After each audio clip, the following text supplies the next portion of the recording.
Baik, bismillahirrahmanirrahim. Assalamualaikum warahmatullahi wabarakatuh. Halo teman-teman semua, kembali lagi dengan channel Kak Ojun.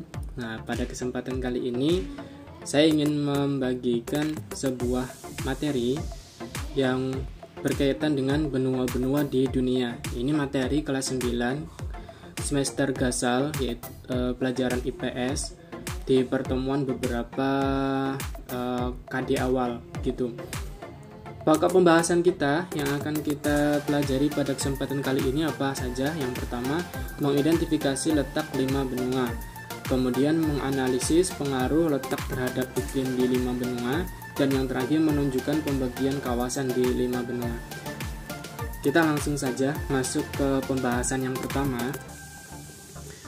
Coba teman-teman perhatikan gambar peta yang ada di samping. Kalau teman-teman perhatikan, ada warna hijau, kemudian ada warna putih, ada warna biru putih, kemudian ada warna putih, ada warna orange, dan sebagainya.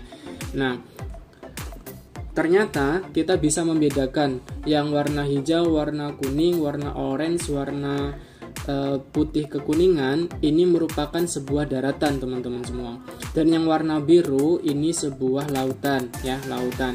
Jadi singkatnya kita bisa menyimpulkan bahwa yang daratan-daratan begitu luasnya ini disebut sebagai benua, dan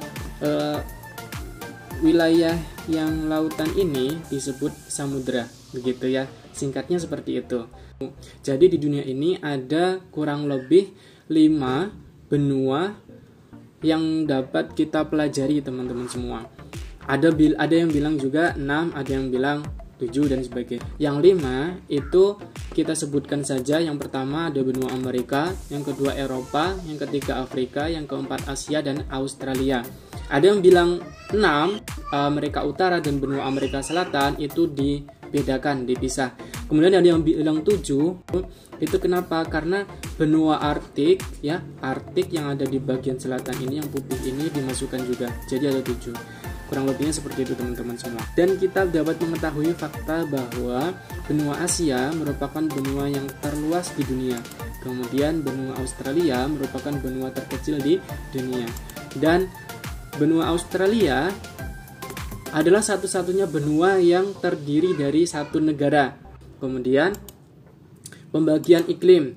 Kalau teman-teman perhatikan tadi, berdasarkan letak lintangnya, negara-negara yang ada di tiap benua itu memiliki iklim yang beda-beda.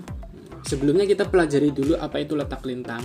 Letak lintang itu adalah letak yang melintang ya, antara titik bagian selatan sampai titik bagian utara. Ya, itu namanya letak lintang. Dan letak bujur itu titik yang membujur, garis yang membujur ya, dari bagian timur ke bagian barat. Seperti itu. Coba teman-teman perhatikan di sini. Setelah mempelajari apa itu letak lintang dan apa itu letak bujur, maka teman-teman semua bisa membagi iklim yang ada di dunia ini menjadi beberapa bagian. Yang pertama ada iklim tropis. Iklim tropis ini letaknya dari 0 derajat sampai 23,5 derajat lintang utara atau 23,5 derajat lintang selatan. Kemudian iklim subtropis itu 23,5 derajat lintang utara sampai 40 derajat lintang utara atau sebaliknya. Nah, yang di sini lebih sedikit. Kemudian iklim sedang itu 60,5 derajat lintang utara sampai 40 derajat lintang utara. Kemudian iklim dingin atau iklim kutub itu 60,5 derajat lintang utara sampai 90 derajat kutub utara. Begitu ya teman-teman semua. Maka kita bisa memberikan contoh negara-negara yang ada di tiap benua, itu letak lintangnya di mana dan iklimnya bagaimana, begitu kan? Misalnya benua Asia. Benua Asia itu memiliki letak astronomis pada 11 derajat sampai 16 menit lintang selatan sampai 77 derajat lintang utara dan 25 derajat bujur timur sampai 170 derajat bujur timur. Nah, kita bisa melihat ya di sini 11 derajat lintang selatan kan di sini, kemudian 77 derajat lintang utara kan di sini, kurang lebihnya gitu. Berdasarkan letak lintang antara ini, maka benua Asia memiliki yang pertama iklim tropis, yaitu iklim hangat yang disinari oleh matahari sepanjang tahun. Kemudian iklim subtropis. Ya, biasanya iklim subtropis ini memiliki 4 musim, seperti musim dingin, musim kemarau, musim penghujan, atau musim semi dan musim gugur. Kemudian iklim dingin atau iklim kutub gitu.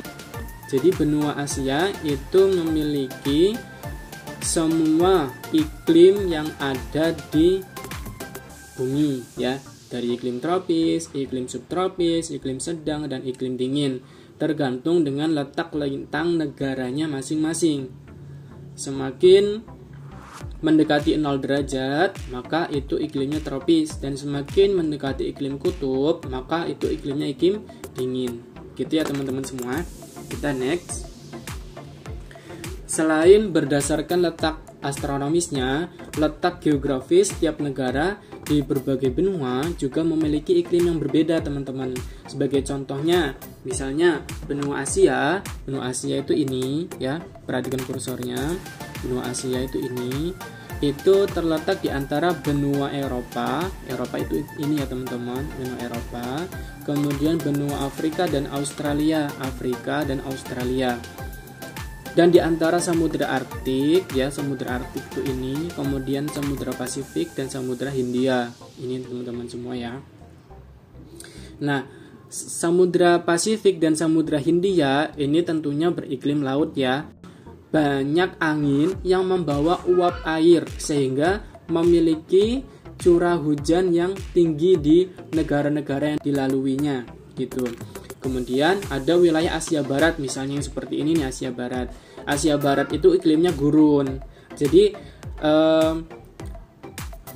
karena pengaruh angin barat dari benua Afrika juga, gini, uap air yang dibawa oleh angin menuju ke Asia Barat itu tertahan habis duluan di gurun, gitu teman-teman. Sehingga Asia Barat itu rata-rata negaranya gersang-gersang, tidak seperti Asia Tenggara dan daerah-daerah tropis lainnya. Begitu teman-teman ya. Oke, kita next. Peta pembagian kawasan 5 benua. Kalau teman-teman semua perhatikan, pasti kalian pernah mendengar yang namanya Asia Tenggara. Nah, di dalam Asia Tenggara itu ada negara-negara bagiannya, seperti Indonesia, Malaysia, Singapura, Brunei Darussalam, Thailand, Myanmar, Filipina, dan sebagainya, gitu ya. Nah, benua-benua yang ada di dunia ini juga dibagi lagi menjadi beberapa teman-teman. Seperti Asia. Asia itu tidak hanya Asia Tenggara, ada Asia Timur, kemudian ada Asia Selatan, ada Asia Tengah, dan ada Asia Barat. Begitu pula dengan Eropa, ada Eropa Timur, ada Eropa Utara, ada Eropa Barat, dan juga ada Eropa Selatan. Begitu pula dengan Afrika. Afrika dibagi menjadi Afrika Utara, Afrika Barat, Afrika Tengah, Afrika Timur, dan Afrika Selatan. Kemudian untuk benua Amerika dibagi menjadi beberapa bagian, yaitu Amerika Utara, Amerika Tengah, dan Amerika Selatan. Kemudian Australia dan New Zealand ini sendiri bagiannya teman-teman. Kemudian saya ingin mengambil beberapa contoh saja. Salah satu contohnya itu ada di negara Asia Timur. Tadi kan kita sudah membahas nih, ada Asia Tenggara, ada Asia Timur, ada Asia Barat, ada Asia Selatan, ada Asia Tengah. Nah, sekarang saya ingin mengambil satu bagian saja, Asia Timur. Asia Timur ini memiliki kurang lebih 5 negara teman-teman, yaitu apa saja? Ada negara Cina, ada negara Jepang, ada negara Mongolia, negara Korea Selatan, dan negara Korea Utara. Letaknya mana saja sih? Ini Jepang, ini Korea Utara, ini Korea Selatan, ini Cina, dan ini di sini Mongolia, gitu ya. Jadi setelah ada benua yang besar itu, maka ada pembagian 5 kawasan benuanya, yaitu tadi ada Asia Timur, ada Asia Tengah, ada Asia Selatan dan sebagainya. Nah, masing-masing negara di Asia, pembagian di Asia Timur itu dibagi lagi menjadi beberapa bagian, yaitu negara Jepang, Cina, Mongolia, Korea Utara, dan Korea Selatan. Gitu ya teman-teman semua ya. Oke, cukup pembahasan materi pada kesempatan kali ini. Semoga bermanfaat. Jangan lupa like, komen, dan subscribe. Saya Giri, assalamualaikum warahmatullahi wabarakatuh.